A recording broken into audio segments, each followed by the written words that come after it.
നമസ്കാരം.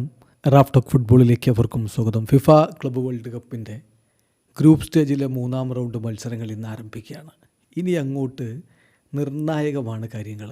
16 ടീമുകൾ round of 16 എത്തുന്നതിൽ 4 ടീമുകൾ ഇടം പിടിച്ചിട്ടുള്ളൂ. ബാക്കി 12 ടീമുകൾ ഈ റൗണ്ടിലാണ് തീരുമാനിക്കപ്പെടേണ്ടത്.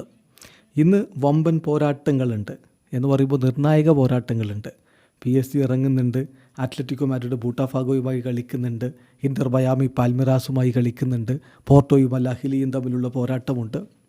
ഇന്ന് ആദ്യത്തെ മത്സരം നമുക്ക് ഇന്ത്യൻ സമയം രാത്രി 12:30 2 കളികൾ ഒരുമിച്ച്. അതങ്ങനെയാണ് സംഭവിക്കുക. കാരണം ആര് മുന്നോട്ട് പോകുമെന്ന് തീരുമാനിക്കേണ്ടതായതുകൊണ്ട് ഗ്രൂപ്പിലെ അവസാന മത്സരങ്ങൾ ഒരുമിച്ചാണല്ലോ നടത്തുക. സോ ഇന്ന് രാത്രി 12:30 നാളെ പുലർച്ചെ നമുക്ക് 6:30 കളികളുള്ളത്. 4 കളികൾ ഒരു സമയം 2 കളി നടക്കും. ഇപ്പോൾ രാത്രി 12:30 2 കളികൾ, ഒന്ന് സിയാറ്റിൽ സൗണ്ടേഴ്സ് വേഴ്സസ് PSG പോരാട്ടവും മറ്റൊന്ന് അത്ലറ്റിക്കോ മാഡ്രിഡ് വേഴ്സസ് ബൂട്ടാഫാഗോ പോരാട്ടവുമാണ്. അപ്പോൾ ഈ ഗ്രൂപ്പ് വളരെ നിർണായകമായ ഗ്രൂപ്പ് ബിയിലെ ആര് മുന്നോട്ട് പോകുമെന്നുള്ളത് തീരുമാനിക്കാനുള്ള പോരാട്ടങ്ങളാണിത്. സിയാറ്റിൽ സൗണ്ടേഴ്സ് വേഴ്സസ് PSG മത്സരം സിയാറ്റിൽ സൗണ്ടേഴ്സിനെ PSG തോൽപ്പിക്കുമെന്ന് തന്നെയാണ് നിലവിൽ നമുക്ക് പ്രതീക്ഷിക്കാൻ കഴിയുക. അങ്ങനെയെങ്കിൽ PSG 6 പോയിൻ്റ് ആകും. ബൂട്ടാഫാഗോക്ക് ഓൾറെഡി 6 പോയിൻ്റ് ഉണ്ട്. അത്ലറ്റിക്കോ മാഡ്രിഡിനെതിരെ ഒരു സമനിലയെങ്കിലും പിടിച്ച് അവർക്ക് 7 പോയിൻ്റായി ഈസി ആയിട്ട് അടുത്ത റൗണ്ടിലേക്ക് കടക്കാൻ പറ്റും. അതല്ല അത്ലറ്റിക്കോ മാഡ്രിഡാണ് ജയിക്കുന്നതെങ്കിൽ 3 ടീമുകൾക്കും 6 പോയിൻ്റ് വരുന്ന അവസ്ഥയുണ്ടാകും. നിലവിലെ സ്ഥിതിയിൽ അത്ലറ്റിക്കോ മാഡ്രിഡിന് അവരുടെ ഗോൾ ഡിഫറൻസ് -2 അതിന് മറികടക്കണമെങ്കിൽ നല്ല രൂപത്തിലുള്ളൊരു വിജയം നേടേണ്ടി വരും. സോ ഒട്ടും എളുപ്പമല്ല. നിർണായകമായ പോരാട്ടം രാത്രി 12:30 നടക്കുന്നു എന്നർത്ഥം. പിന്നെ നാളെ പുലർച്ചെ 6:30 കളി ഗ്രൂപ്പ് എയിലെ കളികളാണ്.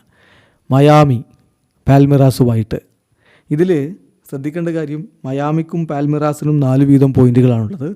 പോർട്ടോക്കും അൽ അഹ്ലിക്കും ഓരോ പോയിൻ്റുകളേ ഉള്ളൂ.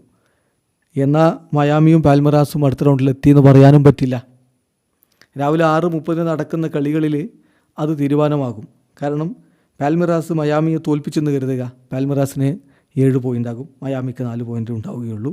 പോർട്ടോ അൽ അഹ്ലി മത്സരം പോർട്ടോ ജയിച്ചു എന്ന് കരുതുക, പോർട്ടോക്ക് 4 പോയിൻ്റ് ആകും. അപ്പോൾ ഗോൾ ഡിഫറൻസ് ആയിരിക്കും പരിഗണിക്കേണ്ടി വരിക. ഇപ്പോൾ +1 ഇന്റർ മയാമിയുടെ ഗോൾ ഡിഫറൻസ്, പോർട്ടോയുടേത് -1. സോ അതുകൊണ്ട് നിർണായകമായിരിക്കും ഗോൾ വ്യത്യാസം. അതല്ല മയാമി പാൽമിറാസിനെ തോൽപ്പിച്ചാൽ മയാമിക്ക് മുന്നോട്ട് പോകാൻ പറ്റും. പാൽമിറാസിന് ഈ പറഞ്ഞ പോലെ പോർട്ടോയുമായിട്ടോ അൽ അഹ്ലിയുമായിട്ടോ ഗോൾ ഡിഫറൻസ് നോക്കേണ്ടി വരും. ഇനി അതല്ല പാൽമിറാസ് ഇന്റർ മയാമി മത്സരം സമനിലയിലാണ് കുരുങ്ങുന്നതെങ്കിൽ 2 ടീമിനും മുന്നോട്ട് പോകാനും പറ്റും. അപ്പോൾ പ്രധാനപ്പെട്ട പോരാട്ടങ്ങളുടെ രാവാണിന്ന്. രാവെന്ന് പറഞ്ഞാൽ നമുക്ക് പുലർച്ചെ സമയങ്ങളിലാണ് കളി.